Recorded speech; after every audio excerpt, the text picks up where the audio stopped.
Pourquoi suis-je une personne jalousée? Bienvenue sur Un niveau de plus, je suis Marissa et sur cette chaîne, je vous entretiens pour savoir identifier, décortiquer et déconstruire toutes ces peurs et tous ces mauvais comportements maladaptatifs qui vous empêchent de porter haut vos ambitions personnelles. Ces peurs et ces mauvais comportements, ces mauvais schémas neuronaux qui vous empêchent de performer dans votre productivité et réaliser tous vos projets. Pour l'épisode d'aujourd'hui, je souhaite vous entretenir sur le sujet de pourquoi suis-je jalousée? Pourquoi est-ce qu'on me jalouse? Pourquoi est-ce que j'ai l'impression que le regard des autres pèse sur moi? Beaucoup disent oui, on envie ma bonne étoile entre griffes. Et j'aimerais déconstruire cela avec vous parce que très souvent, c'est très tentant, n'est-ce pas, de toujours indexer l'autre du doigt, de toujours montrer le mauvais côté de l'autre, mais qu'est-ce qu'il en est de nous-mêmes? Quelle est notre part de responsabilité dans le regard que l'autre porte sur nous?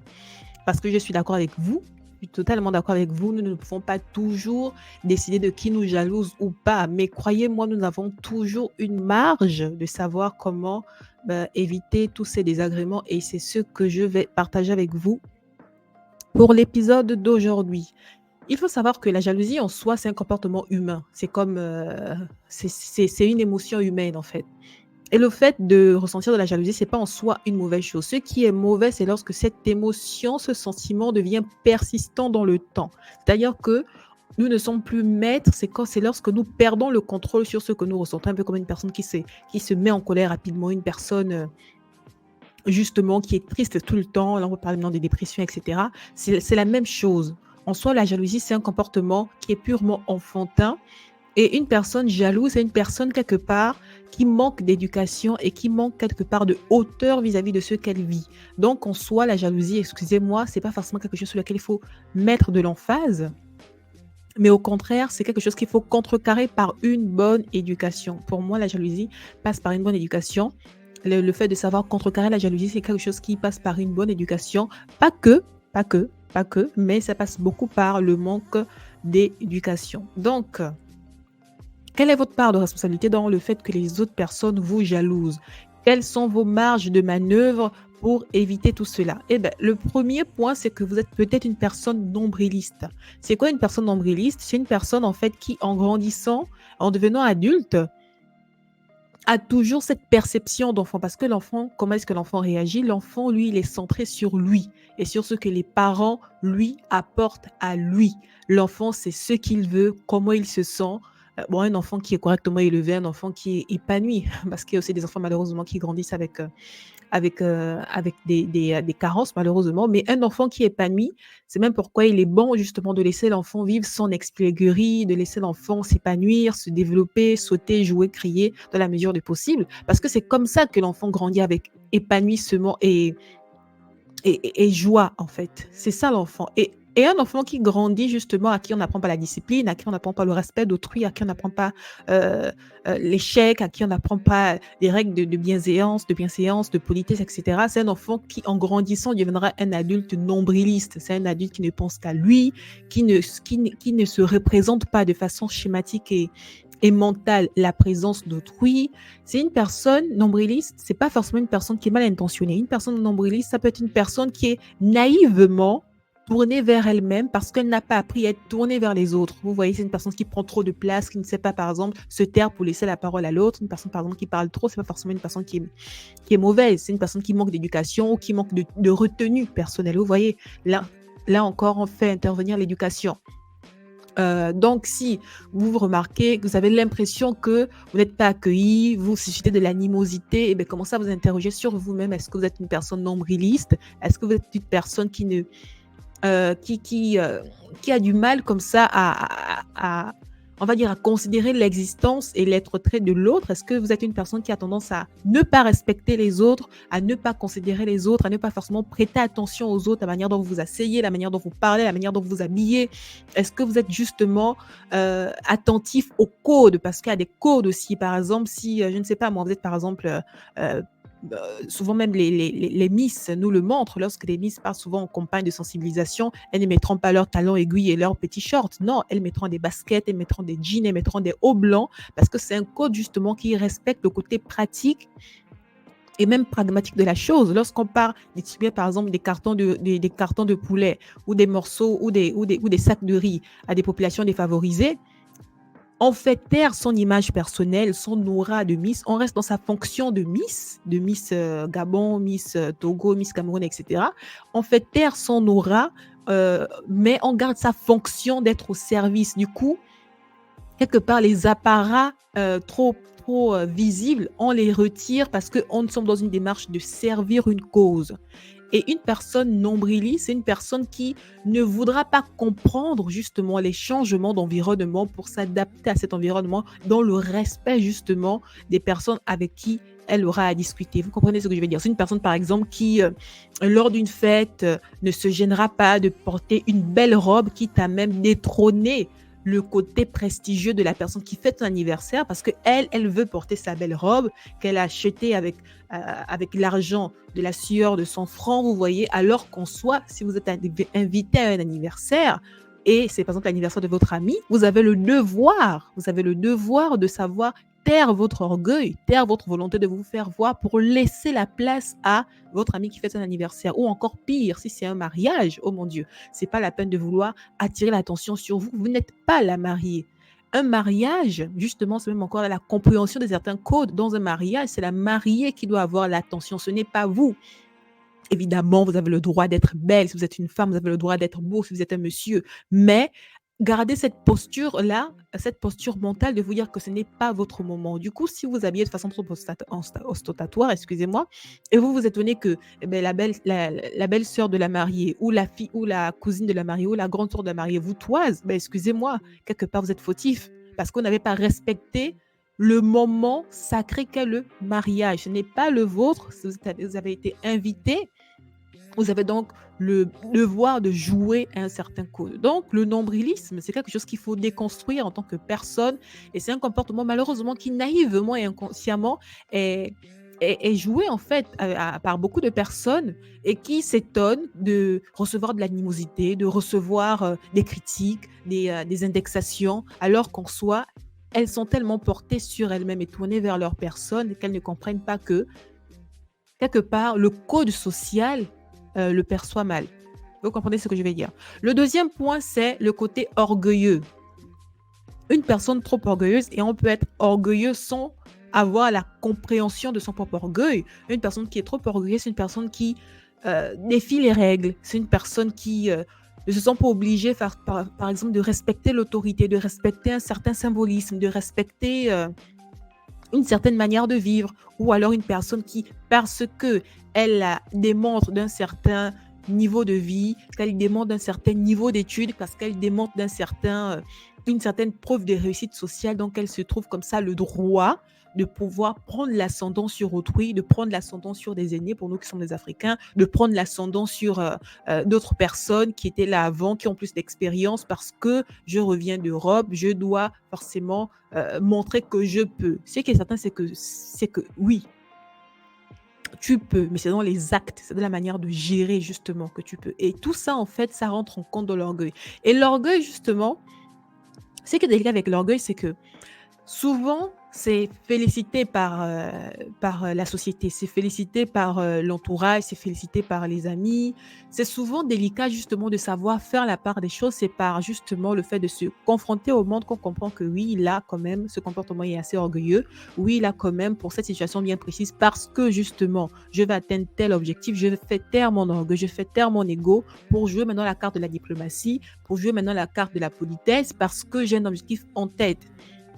Alors que l'orgueilleux voudra qu'on s'aligne sur ses codes, qu'on s'aligne sur sa manière de voir la vie. Il ne voudra pas comprendre justement les enjeux, il ne voudra pas comprendre justement ce qu'il y a à comprendre pour mieux, on va dire, s'insérer par exemple dans une dynamique de groupe, une dynamique d'entreprise, etc. L'orgueilleux voudra toujours que les choses se fassent comme lui le veut et parce que lui, il le veut. Vous comprenez ce que je veux dire? Et donc souvent l'orgueil, beaucoup de personnes ne le comprennent pas, ne le perçoivent même pas, mais l'orgueil est vraiment courant. C'est vraiment courant et ça peut aussi être un élément pour de déconstruire en fait. Donc, deuxième point pour lequel vous pouvez être jalousé, c'est que vous êtes simplement une personne orgueilleuse, naïvement orgueilleuse, inconsciemment orgueilleuse.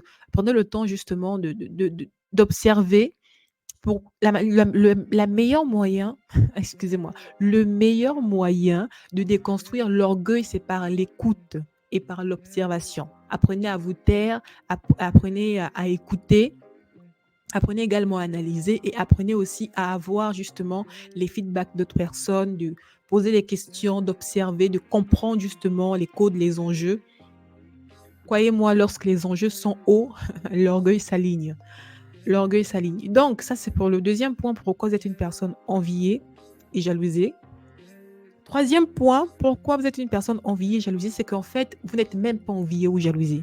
C'est simplement que la personne que vous pensez vous envier vit sa vie, elle vit sa life, elle fait ses trucs, elle a des maux de tête par rapport à des choses qui lui sont propres, vous comprenez? Souvent, les personnes, elles vivent des difficultés personnelles et même souvent, malheureusement, en tant qu'amie, elles ne vous le partagent pas souvent. Et donc, lorsque vous ne parlez que de vous, par vous, pour vous, etc., et qu'en face, vous avez l'impression qu'elle ne vous répond pas bien, qu'elle réagit de façon froide à vos bonnes nouvelles, mais en tant qu'ami, par exemple, si c'est dans un contexte amical, en tant qu'ami, posez la question, est-ce que tout va bien dans ta vie? Parle-moi de toi, en fait.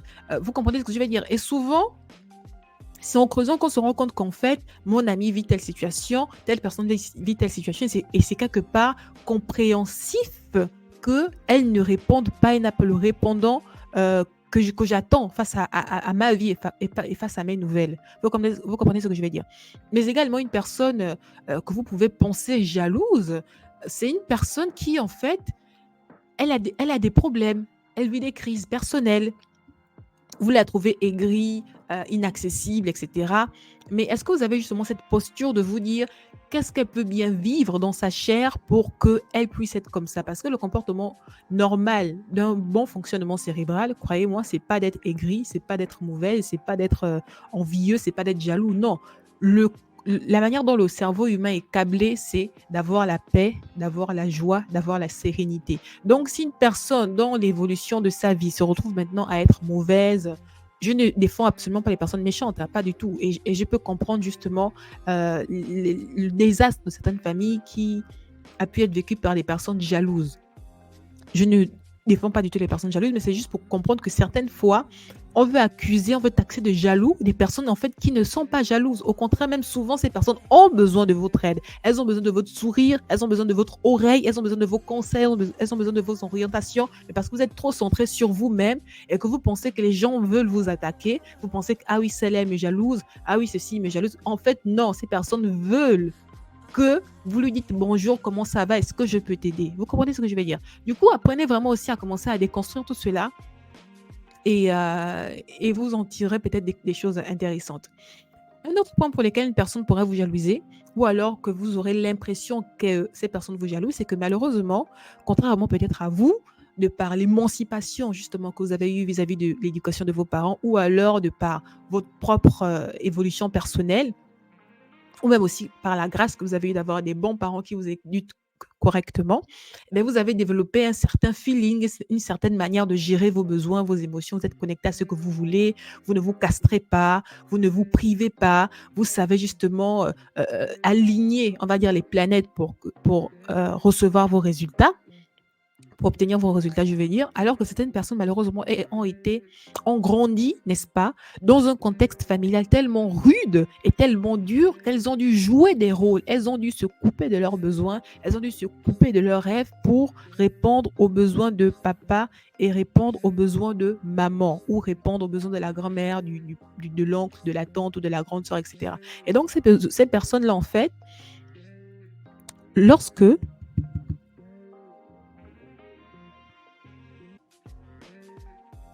lorsqu'elles vous voient, ces personnes-là vous épanouir, elles vous voient savoir vous connecter à vos rêves, elles vous voient avoir confiance en vous, cette estime de vous, cette performance que vous avez, cette aura de joie et de plaisir que vous dégagez.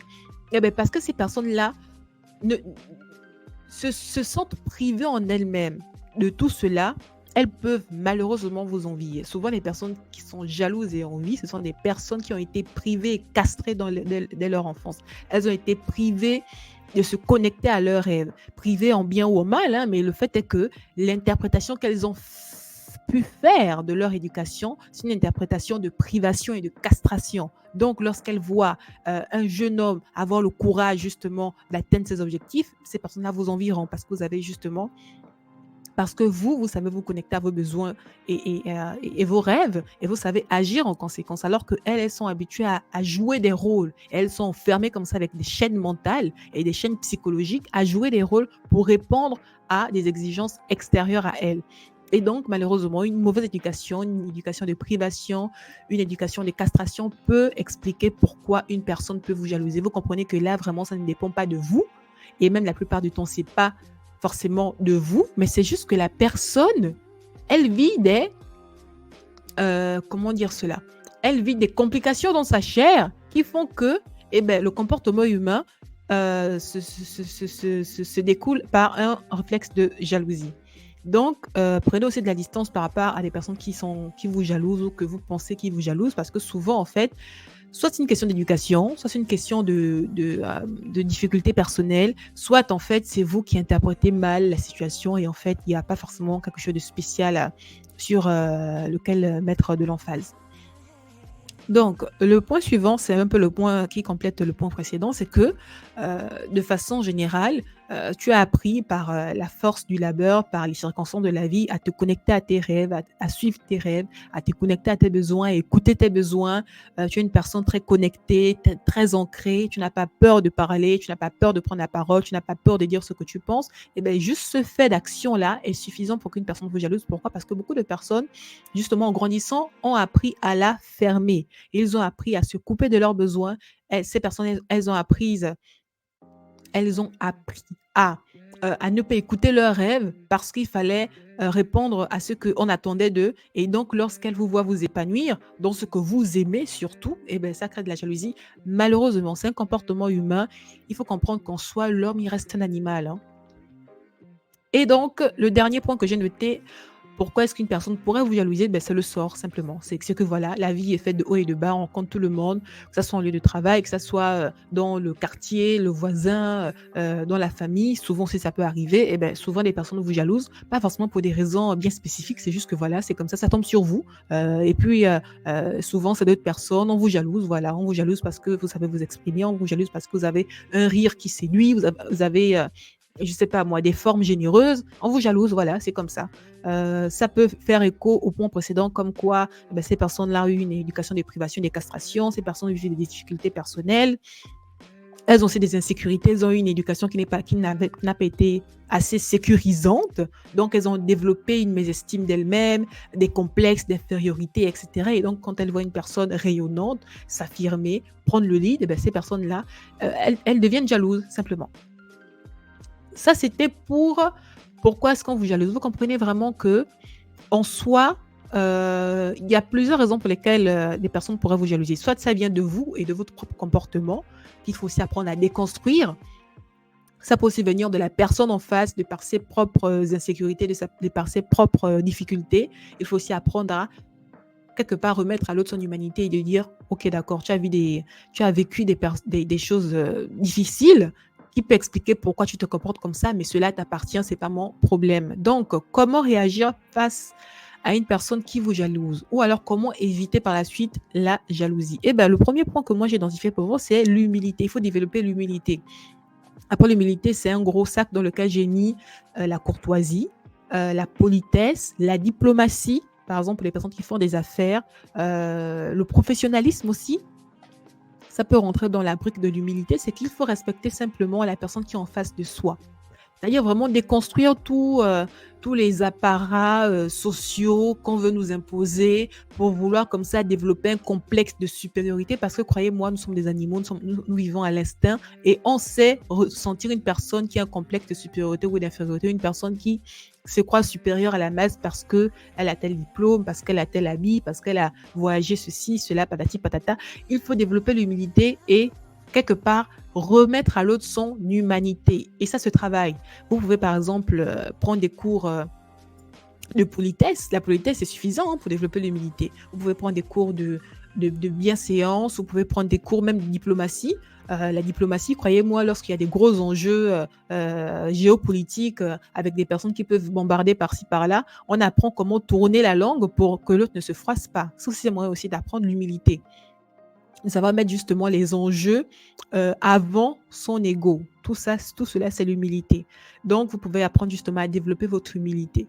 Le deuxième point que j'ai identifié pour vous, c'est la communication. Il faut savoir communiquer. Par exemple, si malheureusement, vous êtes dans une posture d'une amie qui vous jalouse, si vraiment vous tenez à l'amitié, la première chose que vous pouvez faire, c'est créer une communication. Par exemple, avoir le courage de dire, voilà, j'ai remarqué que tu es assez distante, comment tu vas. Vraiment prendre le temps prendre le temps vraiment d'accorder à l'autre un instant, un moment où vous pouvez l'écouter, peut-être même conseiller. Souvent, des personnes, elles sont comme ça aigries, elles sont en panique, elles sont en colère parce qu'elles ont la tête dans le guidon, elles ne savent pas par où commencer, elles ne savent pas vers qui se diriger. Et quand vous prenez le temps comme ça de dire que voilà, j'ai remarqué que tu es un peu bizarre, tu es un peu distante, tu as l'air un peu, tu n'as pas l'air frais, voilà quoi, tu es négligé, la barbe pousse, etc. Est-ce que tu veux en parler?